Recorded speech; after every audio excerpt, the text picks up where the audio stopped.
Hello mga idol, bali po nagpahilot po tayo ngayon sa misis ko. Yung sani nang nandisgrasya po kami sa pa.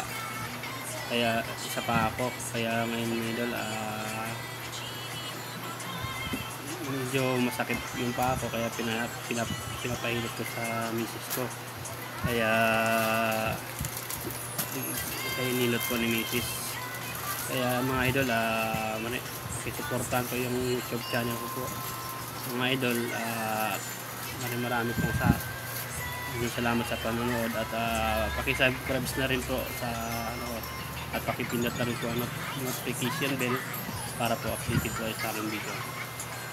Sige po mga idol, maraming salamat. Thank you and God bless.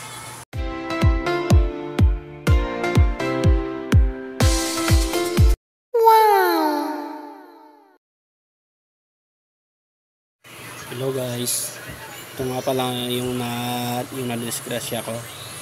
Ito yung na-disgrasya, isa kami sa nabangga kami ng kotse guys. Pinahilot ko kay misis ngayon, kaya may tali po siya ngayon, baka pasukan ng lamig. Dito ko guys, may bukol siya dito, yan dito guys. Kaya may bukol yan siya, pinahilot ko kay misis. Kaya ang ginawa niya, inilot niya yun na yung parang may mga ugat na naipit yata, saka napakasakit ng hinilot niya. Tapos hilot niya sa akin guys, pero parang nawala ang yung kirot na naramdaman ko. Pero pag ginalaw-galaw ko yan, pag ginanito ko guys, ayan, parang umano sila, yung naglalagatukan yung dito, yung parang mga ugat-ugat yata dito guys.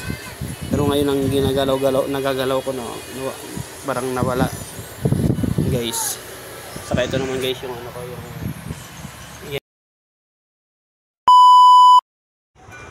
sige guys, hanggang doon lang po ang video ito guys.